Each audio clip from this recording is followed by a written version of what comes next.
안녕하세요. 오늘 저희가 좀 깊이 살펴볼 자료는 구원의 확신, 정의, 방법, 증거입니다. 네, 반갑습니다. 특히 그 요한일서 5장 말씀을 중심으로요. 구원을 받았는데도 왜 확신이 없을까? 이 문제를 좀 파헤쳐 볼 건데요. 이게 참 중요해요. 왜냐면 이 자료에서도 말하지만 확신이 없으면 세상살이가 힘들 때 쉽게 흔들리거든요. 맞아요. 그래서 오늘 구원이 뭔지, 또 어떻게 받는지, 그 확신은 어디서 오는지 좀 명확하게 짚어보려고 합니다. 좋습니다. 그럼 시작해 볼까요? 이 자료는 먼저 구원이 뭐냐 그 개념부터 좀 새롭게 봐요. 어떻게 다른가요? 흔히 그냥 죽음 이후의 일로만 생각하기 쉬운데 그게 아니라 지금 여기서 일어나는 아주 근본적인 상태의 변화, 그러니까 회복이라는 거죠.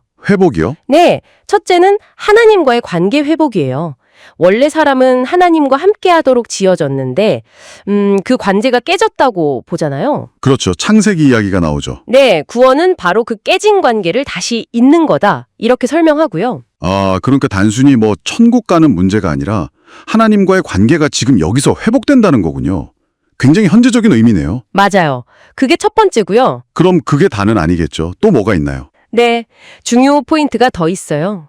두 번째는 죄, 그리고 그 죄 때문에 오는 여러 저주들로부터의 완전한 해방입니다. 죄로부터의 해방. 네, 이 자료가 재밌는 게 원죄, 또 가게에 흐르는 그런 문제들, 그리고 우리가 직접 짓는 자범죄까지 다 언급해요.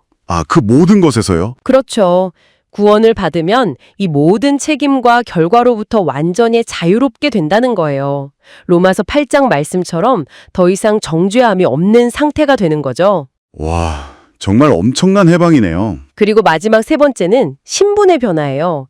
이게 어쩌면 가장 극적일 수 있는데 신분이 어떻게 변하죠? 사탄의 어떤 영향력 아래에 종노릇하던 상태에서 벗어나서 이제 하나님의 자녀가 되는 거예요. 그런 권세를 얻는 거죠. 요한복음 1장 12절 말씀처럼요. 와, 관계 회복, 죄로부터의 완전한 해방, 그리고 하나님의 자녀라는 새로운 신분. 이렇게 세 가지로 구원을 설명하는군요. 네, 아주 입체적으로 설명하고 있죠. 그럼 이렇게 엄청난 구원을 대체 어떻게 받을 수 있는 건가요?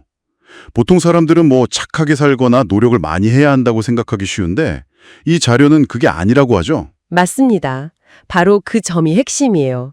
이 자료는 아주 단호하게 말하는데 구원은 우리 노력이나 자격으로 얻는 게 절대 아니라는 겁니다. 그럼 어떻게? 전적으로 하나님이 마련하신 길, 그 길을 통해서 받는 선물이라는 거죠. 선물이다. 네, 그 길이 바로 그리스도라고 못 받고 있어요. 그리스도. 왜 그리스도를 통해서만 가능한가요? 우리 힘으로는 그 깨진 하나님과의 관계를 회복할 수도 없고 죄의 문제를 해결할 수도 없고 또 사탄의 권세를 이길 수도 없기 때문이라는 거예요. 그렇죠. 인간의 한계죠. 네. 그래서 하나님께서 직접 길을 여셨는데 그게 그리스도라는 거죠. 그분만이 하나님 만나는 유일한 길이시고. 요한복음 14장 6절. 맞아요. 또 죄 문제의 완전한 해결자이시고. 로마서 5장 8절 말씀처럼요. 그리고 사탄을 이기신 유일한 분이라고. 요한일서 3장 8절이요. 네네. 그리고 이 자료는 그 그리스도가 바로 예수님이라고 증언합니다. 마태복음 16장 그 고백처럼요. 그렇죠. 베드로의 고백. 네. 예수님의 그 십자가 죽으심과 부활을 통해서 구원의 길이 완전히 열렸다, 완성되었다 이렇게 설명합니다. 결국 우리의 어떤 행위나 노력이 아니라 오직 예수 그리스도를 통하는 길밖에 없다는 거군요. 그럼 우리가 할 일은 뭔가요? 뭘 해야 되냐? 네. 그 길로 어떻게 들어가죠? 이 자료는 로마서 10장 말씀을 인용해서 딱 짚어줘요. 아주 간단한데 마음으로 믿는 것, 입으로 시인하는 것. 마음으로 믿고 입으로 시인한다. 네, 예수를 나의 구원자, 나의 주님으로 인정하고 받아들이는 거죠. 그리고 하나님께서 그 예수님을 죽음에서 다시 살리셨다는 사실, 즉 부활을 마음으로 믿는 거예요. 부활 신앙이 중요하군요. 그렇죠. 그리고 요한복음 1장 12절 말씀처럼 그 예수 그리스도의 이름을 믿고 내 삶의 주인으로 영접할 때 그때 하나님의 자녀가 되는 권세를 주신다고 약속하는 거고요. 믿음과 영접. 그게 우리가 할 일이군요. 네, 그렇습니다. 자, 그럼 이제 이 자료의 정말 핵심 주제, 구원의 확신으로 넘어가 보죠. 구원을 받았어도 확신이 없으면 흔들린다고 아까 말씀하셨잖아요. 네, 맞아요. 이게 진짜 중요한 부분이죠. 이 확신은 도대체 어디서 오는 걸까요? 많은 사람들이 뭐 느낌이나 감정 아니면 어떤 특별한 체험에 의존하려고 하는데 이 자료는 그게 아니라고. 아, 바로 그 지점. 많은 분들이 여기서 혼란스러워 하거든요. 근데 이 자료는 아주 단호해요. 진짜 구원의 확신은요, 내 감정, 기분, 뜨거운 체험, 내 삶이 잘 풀리는 거, 이런 데 근거하는 게 아니라는 거예요. 그럼 어디에 근거해야 하죠? 절대로 변하지 않는 것, 바로 하나님의 말씀, 성경의 약속에 근거해야 한다는 겁니다. 요한복음 5장 24절이나 요한일서 5장 13절 말씀처럼요. 아, 말씀의 약속이군요. 뭔가 계약서처럼. 그거 좋은 비유네요. 계약할 때 기분이 좋았는지가 중요한 게 아니라 계약서 내용 자체가 중요하잖아요. 그쵸. 내용은 안 변하니까. 맞아요. 감정은 변해도 약속은 그대로니까 그 약속을 믿어야 한다는 거죠.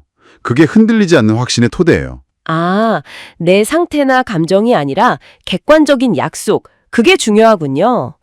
그럼 그 약속이 진짜라는 증거는 뭘로 알 수 있나요? 이 자료는 두 가지 핵심 증거를 제시하는데요.